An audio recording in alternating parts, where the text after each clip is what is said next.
Signing these 4 individuals will make Kaizer Chiefs automatic title contenders. And yes, I have to throw in there a disclaimer. We just came from the worst season in the PSL era, finishing 10th under Kevin Johnson. And the priority right now will be to make sure that the playing style in the team is drilled down. But ultimately, we want to win something. It would be understandable if they don't win anything this upcoming season, as long as we see that the structure, the way that the team plays is much better. However, I do think that these players and these people will get us to that point way faster. Hello and welcome to Khosi Nation Fan TV. I am Pilo, I am your host, and this is where fans meet and talk about Kaizer Chiefs. Khosi Football Club, starting with number 1, a player that they've already signed, Ufia Krentwari. And this player, the thing and the reason why Chiefs signed him in the first place, and the reason why I said in the other video when it was confirmed that he was signed, I said that he might just jump ahead of Peterson and Vuma, mainly because he's a ball-playing goalkeeper. I do not think you guys understand the importance of having the ball-playing goalkeeper. I know people have that, but some people are just scared when they see a goalkeeper having the ball. But if you have a goalkeeper playing the ball, that means you have someone, an additional player in your build-up. But if you have our current goalkeepers, Uvuma is not that comfortable on his feet, usually wants to kick the ball long. Peterson, he just panics and he ends up giving the ball away, and then we're in trouble. Look at what happened when we're playing against Sundowns and other situations when we're playing against Golden Arrows. All those mistakes are costly, but if you have someone who's going to be calm, and that also allows these other players like your right back and the left back to push forward and not stay at the back, and then we're playing the ball at the back a lot of times. But it allows them to go forward, and the more they go forward, that means the other team is not pressing us in our half too much, because they know that our fullbacks are higher up and they could receive balls in that area and they could be dangerous. So it kind of saves us a lot, and it prevents us from being under too much pressure, because they know that this goalkeeper can either play short with these people, but if he sees someone over there, he can play the ball to them as well.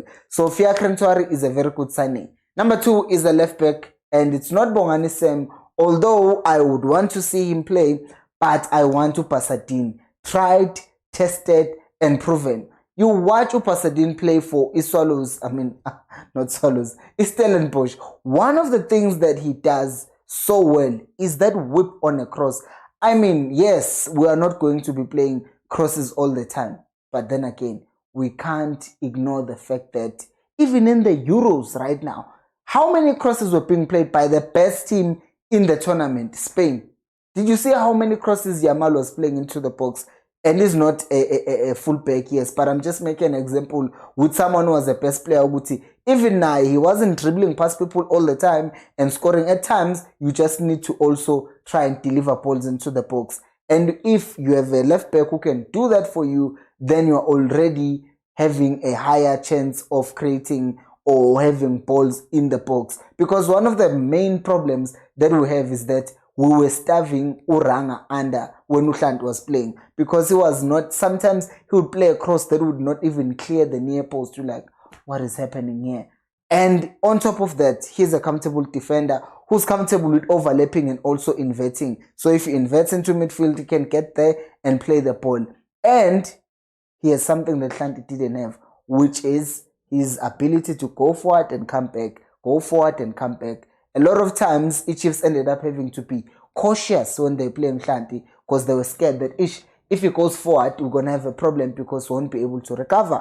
Or if he stays back at the same time, you can see that we're not getting any support for the player who is playing with. In this case, it was usually Pule Modi, which then made Chiefs kind of handicapped. So Pasadine would be a really good addition to the team. Third person, before we talk about the third person, do make sure to like the video, subscribe to the channel, especially subscribe. Subscribe. It's free. Next player, number 3, is Ocean Apollos. Ocean Apollos is a 22-year-old who's currently playing for Polokwane City. Last season, he had 9 goal contributions. That is 7 goals and 2 assists, if I'm not mistaken, or 7 assists and 2 goals. one of the two. But the reason why I'm not even emphasizing so much about whether he scored 7 goals or he had 7 assists is because, one, he's a developing player, but two, he's already putting down numbers. All I know is that the total is 9 goal contributions. But you look at the things that he does, his technique on the ball, his movement of the ball. You see all of those small things that you are missing at Kaizer Chiefs. You see sometimes Umodi, Khosi, angazi the coaching, because he was good at Arrows. But when he came to Chiefs, sometimes even the basics seemed like they were escaping him.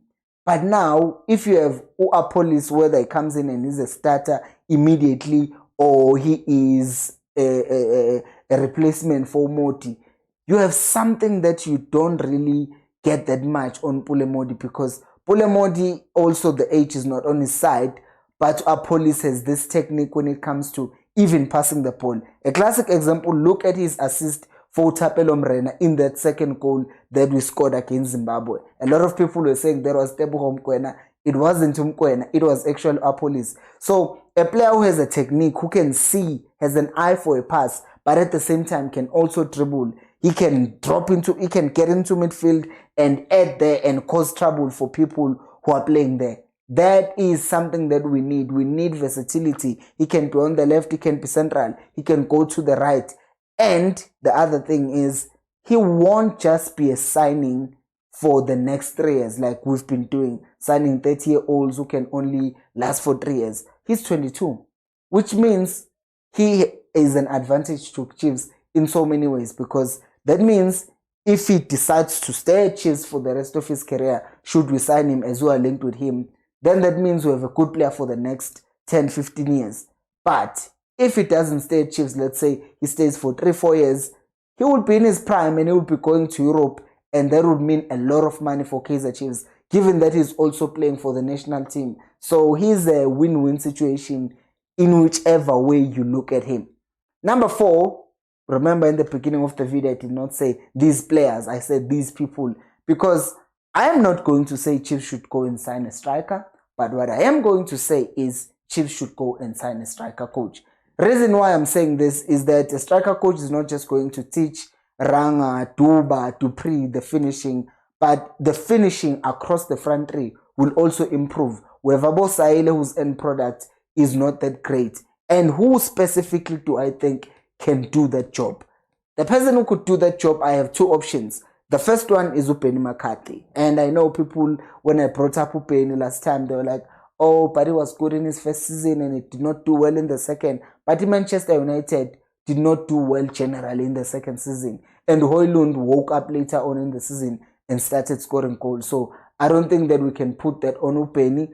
But the other reason why I'm saying Upeni could be good for this job is because of the fact that he's not just a striker coach, but he's also a coach, which means you'll be adding more people who know things about football. He has done it all. He has been a striker, and he has done a lot of things in the Premier League, in the PSL as well. So he's the first option. The second option would be Sean Bartlett. I know Guti, when it comes to coaching, he did bring back, was it Arrows? I think he brought back Arrows from relegation, brought back Cape Town Spurs from relegation. And now he was a very good striker coach at Kaizer Chiefs. In fact, the last time Chiefs scored the highest number of goals, I think it was 44, it was when he was still around, and he left. Chiefs were never the same again. So if there is just one more person that I would like to see in the technical team, it would be Upeni McCarthy. But what do you think? Upeni McCarthy or Sean Bartlett? What do you think? Do you think that there is some other position that needs to be addressed? Or do you agree or disagree with what I'm saying? Do let me know down in the comment section below. Thank you so much for watching, and until next time, remember, Khosi and Pelumo.